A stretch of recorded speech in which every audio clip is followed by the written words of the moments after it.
Something disturbed the silence of the night. Alex didn't realize what it was at first. In the darkness of his bedroom, a soft humming came from his phone. The vibration gently trembled on the nightstand, pulsing in short bursts. He cracked his eyes open, reached out slowly, and touched the cold screen. 1:43 a.m. One missed message. He struggled to focus. The screen blinked with a message. Amy Hart. Are you awake? Alex froze. For several seconds, he just stared at the screen, not believing what he saw. The name, the contact, even the old emoji he'd once added next to her name. He hadn't seen it in over a year. His heart skipped a beat. He sat up as if someone had yanked sleep straight out of him. His head buzzed, like after too much sleep, or too heavy a day. He looked again. The message was still there. Amy Hart. Are you awake? There was no mistake. That number had been deleted. A year ago, after the accident. What the? He whispered, unlocking the screen instinctively. Maybe someone found her old number. Spam? A prank? Hack?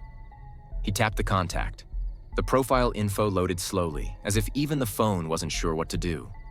The photo, an old one. Her, smiling in a beanie, Winter Park in the background. Status under the name, last seen today at 1:41 a.m. No, this can't be. He cupped his face in his hands and rubbed his eyes. A dream?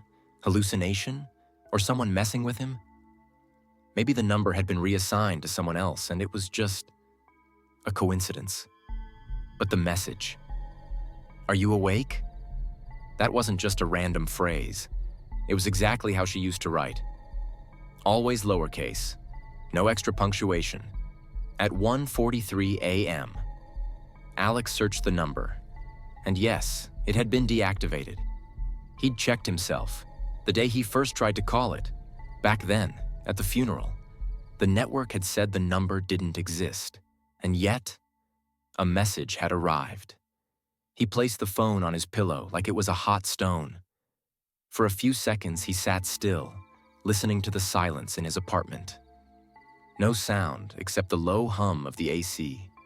The city outside slept. Only he didn't. The screen blinked again. Amy. Just a question mark. He flinched. This time, his hand trembled as he picked up the phone. What was this? A test? Waiting for a reply? He didn't know what to write, or even whether to reply. Maybe this was just a weird glitch. He turned on airplane mode. Silence. 10 minutes passed. He was still sitting on the bed, unable to lie back down. Something deep inside him was trembling. Not fear, not pain. A feeling that something had shifted. As if his life, quiet and familiar, had nudged sideways in a direction he couldn't describe. He turned the phone back on. No new messages. He opened the chat. Last message. He almost closed everything, almost deleted the contact. And then he noticed something strange. Under the message, typing. A small gray notification, almost invisible. She was typing? Still? He didn't touch anything, just held the phone, barely breathing. The words remained. Amy is typing. And they didn't disappear, as if someone was typing endlessly, or as if they were waiting for him to write first. He slowly placed the phone back on the nightstand. He didn't sleep that night. Alex spent the entire next day with a pulse of anxiety throbbing in his head, though he couldn't quite give it shape. He reread last night's message 10 times, and each time it felt like something inside him clenched. Are you awake? The contact was still the same. Amy Hart. But he had deleted that number a year ago, and he knew for certain the SIM card was deactivated. He'd seen the official deactivation notice himself when handling the paperwork after the accident. So why? He wanted to believe it was just a glitch. Some sync error with the cloud, maybe. Something old, resurfacing by chance, or a prank. But who would know exactly how Amy used to write? The words, the lowercase letters, the typos he always teased her for? That evening, he tried to go to bed early, but sleep never came. The phone stayed silent until 2:17 a.m. vibration. He sat up sharply, grabbing the device. The screen glowed. Amy, remember this? Below, a photo. Alex froze. On the screen was his room. An old photo, but he recognized every detail. The books on the shelf, the sweater thrown over the chair, the broken lamp they'd carried home from a garage sale and dropped on the stairs. The photo had been taken from the corner of the room, from a spot where no device had ever been placed. He zoomed in. On the screen, himself sleeping on the couch. It was a year ago. He remembered that night. They had fought, and Amy had gone to stay at her friend's. He'd been alone. He was supposed to be alone. He looked up at that very corner of the room. Nothing. Just the shadow cast by the bookshelf. Another message arrived. Amy, you always slept with the window open, remember? Yes, only she knew that. No one else. If you're enjoying this story, give it a like. It helps create more creepy tales. His hand trembled as he typed. Who is this? 3 dots. She was typing. Then, silence. Nothing. No reply. He tapped info on the contact. Status online. Number unavailable. IP address hidden. How was that possible? He tried calling. 1 ring, 2, then a whisper. A distorted sound, like someone trying to speak through an old tape. He dropped the phone and ended the call. When he picked it up again, a new message was already waiting. Amy, I'm sorry I left. I still watch you every night. Alex muted the phone, powered it off, shoved it under his pillow. Sleep didn't come. In the morning, he brought the phone to a mobile service center. This number, he began. It was deactivated a year ago, but it's texting me again. The technician checked. Indeed, the number didn't exist in the database. Deactivated, canceled, unregistered. Maybe someone spoofed the number using IP telephony? Not with this ID. That wouldn't work on regular messengers, the employee replied. Alex took the phone and left. That night, he sat on his bed, in the dark, holding the phone as if waiting. He even started typing, "If this is a joke, stop."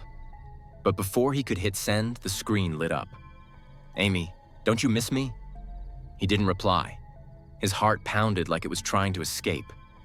A minute later, another photo, a selfie, from the bathroom. Right now, he stood up slowly and opened the bathroom door. Empty. But the mirror was fogged. And on it, a handprint. Alex barely slept for the next 3 nights. He tried to convince himself it was all a glitch, a virus, some cruel joke. But each new message shattered that idea a little more. The messages only came at night, and only when he was alone. I miss you. Do you still sleep on my side of the bed? He didn't know how to respond. Sometimes he just read. Sometimes he couldn't help it, and wrote back. He was afraid that if he stopped replying, it would all vanish. Or worse, escalate. But silence was no longer an option. Yes, he wrote. The reply came almost instantly. I like that. It means you still think of me. The screen glowed dimly in the dark. Alex lay in bed, hugging the pillow Amy once called hers. He didn't cry. The tears were long gone. Only he remained, and the emptiness she'd left behind. The phone vibrated again. I watched you make coffee this morning. You still don't stir the sugar, right? His chest tightened. He had never told anyone about that. Ever. Only Amy used to tease him for it. He glanced toward the kitchen. Dark. Empty. Are you here? The question appeared on the screen, but then vanished. As if she wanted to say it, and changed her mind. A minute later, a new message arrived.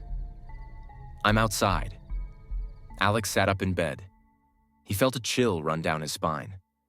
He slowly walked to the window and pulled the curtain aside. Darkness, rain, wet trees lit by a street lamp. No one. He stared for a long time.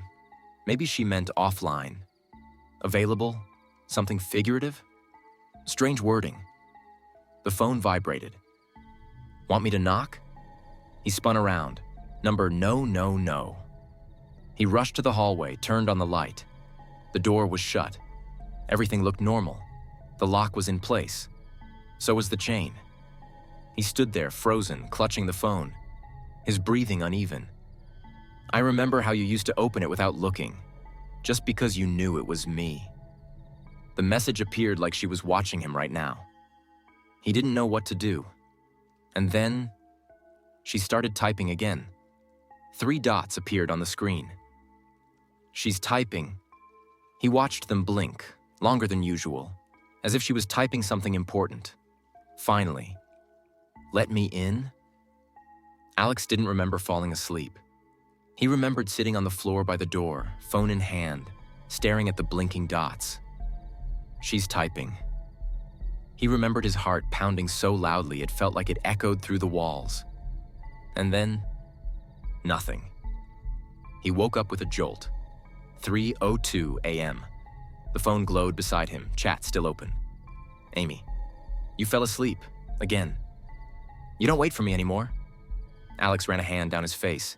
He didn't mean to fall asleep. He wanted to wait. He typed, I'm sorry, I didn't mean to. The reply came instantly. Do you dream about me? He didn't know what to say. He hadn't dreamed much since she was gone, only emptiness or fear. But he wrote, sometimes. Liar. He flinched. The screen went dark. He tapped it. It lit up again. Amy was online and typing again. I saw your dreams. They're full of someone else. Alex felt a cold wave of unease wash over him. For a second, he wondered. Maybe his phone had been hacked? Someone was messing with him? He opened settings, checked his SIM card, connections. Everything was fine. The number was the same. Impossible. He typed, what do you want from me? A long pause, blinking dots. Then, a message. You said forever. I'm just keeping your promise. He remembered how they once lay on a beach, listening to the waves. She had fallen asleep on his shoulder, and half asleep, he had whispered it. Forever. But he never thought it would be taken so literally. His stomach twisted. This isn't you, he typed. You're not her. The reply didn't come right away, but when it did, it was short. Then who am I? He turned off the phone, tossed it onto the bed. Silence. But the moment he lay down, 3 knocks on the door. Dull, slow. Alex froze. He lay there holding his breath. Maybe it was nothing? The wind? A tap on the window? Another knock, this time louder. And then, he heard a voice. Female, through the door, quiet, distorted, like it had been recorded on tape and played backward. Al, X. He jumped up and rushed to the front door. Nothing in the peephole. But he felt it. A presence. And then his phone turned on by itself. The screen flashed. A new message. Amy Hart. Why did you lock me out? He cut the connection, removed the SIM card. Seconds later, the screen lit up again. You can't block me. He dropped the phone. On the screen, again. She's typing. And near the door, footsteps, this time inside the house. Alex ran, barefoot, across wet asphalt, his fingers numb, lungs tight with cold and panic. Behind him, the house where he had just heard her voice. But that wasn't Amy's voice. Not quite. It sounded like Amy, but it spoke like someone else. Something else. He ran onto the highway. No cars, only fog merging with darkness, and streetlights flickering like a heartbeat. In his pocket, the phone, no SIM, no network. But the screen kept lighting up. Amy. Where are you going? He threw the phone, hurled it hard, heard it smash against the asphalt. But seconds later, vibration in his pocket. He froze, slowly reached back in. The phone, whole, as if nothing had happened. On the screen, a message. You said forever. I'm coming to find you. He reached a gas station, the only island of light. The doors were locked, but he started banging on them. Please, someone. The door opened. A man in his 50s, tired, holding coffee, looked at him. You're bleeding? Alex looked down. His hands were scraped, dirty. He didn't even remember falling. Or when. What happened to you? The attendant asked. Alex wanted to explain, say something, anything. But then his phone started ringing, the ringtone, old, familiar. The song Amy had once set for him as a joke. You belong with me. He slowly pulled out the phone. Caller ID, Amy. He looked at the man. Do you hear that? The attendant frowned. Hear what? The ringtone, the music, nothing. Alex looked back at the phone. It was still ringing. He tapped decline. But the button didn't work. The call continued. The screen flickered, and a video appeared. A fragment from the past. He and Amy sitting in the kitchen. She's laughing. He's filming her. Stop filming, she says through laughter. He remembered that evening. He had never uploaded that video to the cloud, never showed it to anyone. He closed his eyes. This isn't her, he whispered. The gas station attendant looked at him like he was insane. You okay? I need to hide. Look, man, are you sure you're all right? The phone rang again, the same ringtone. But now, there was no name on the screen, just unknown number. He rushed into the storage room, locked the door from the inside, and dropped to the floor. The phone fell beside him. He was shaking. The ringing stopped. The screen froze. Then a message appeared. If you won't come to me. Pause. 3 blinking dots. I'll come to you. And then, a photo. Taken with the phone's camera. A top-down view. Him, sitting in the storage room. Now taken as if through the ceiling. He jumped up, screamed, looked around. No one. What do you want? He shouted. The reply appeared instantly. You. He didn't remember how he got home. Maybe he didn't. Maybe this was part of the nightmare too. But he was back in his room. The same one where he and Amy once watched movies until sunrise. Where he had told her, I'll always be here. The phone lay on the desk. Dead. Then the screen blinked. Delivered. He hadn't even seen what had been sent. Just delivered. It all started with one message, 3 words. Are you awake? And now he can't sleep. He's afraid to close his eyes. Afraid that if he does, she'll come in. Because every night she's closer. Every night she demands, you promised? He tried to explain it to his friends, to a therapist, even to a priest. But no one believed him. The number was dead. The messages disappeared. The photos, blank. Grief, they said. Post-traumatic stress.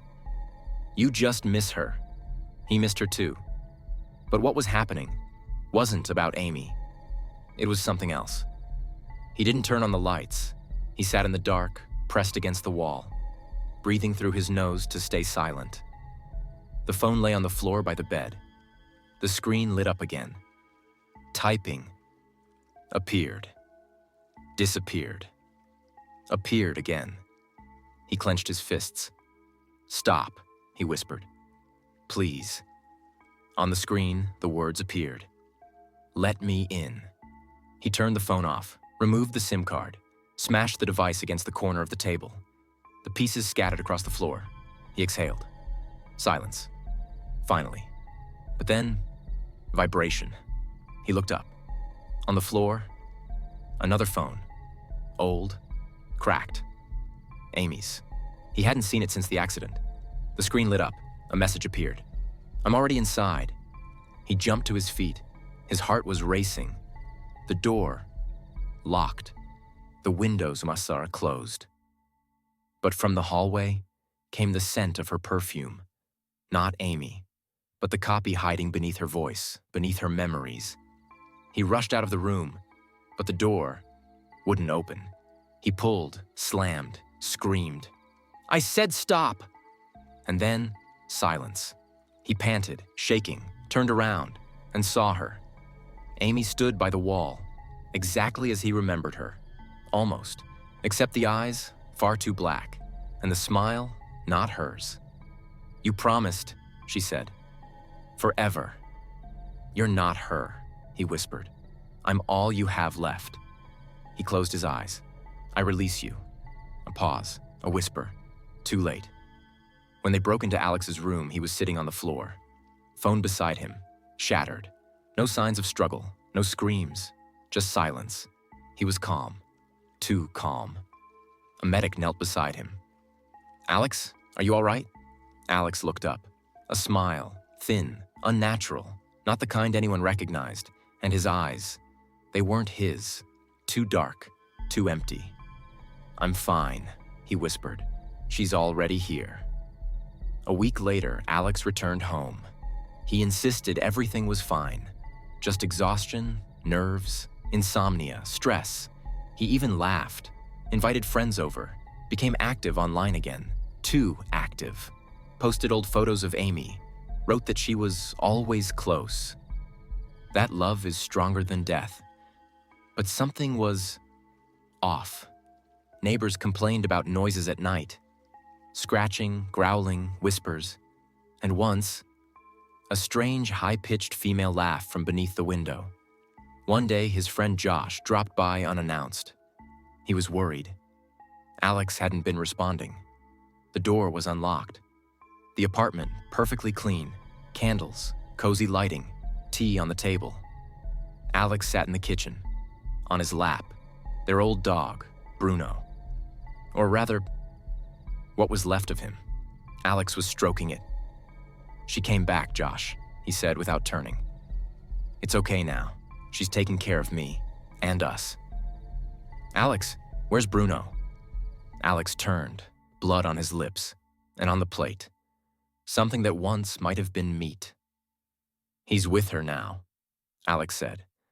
"They're both inside. I'm not alone anymore." And then, from the other room, the phone vibrated. The old number, the one. On the screen, a single word. Delivered.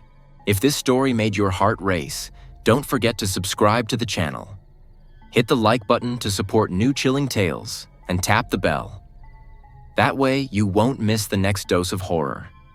In the comments, let us know how much you enjoyed the story and which themes scare you the most.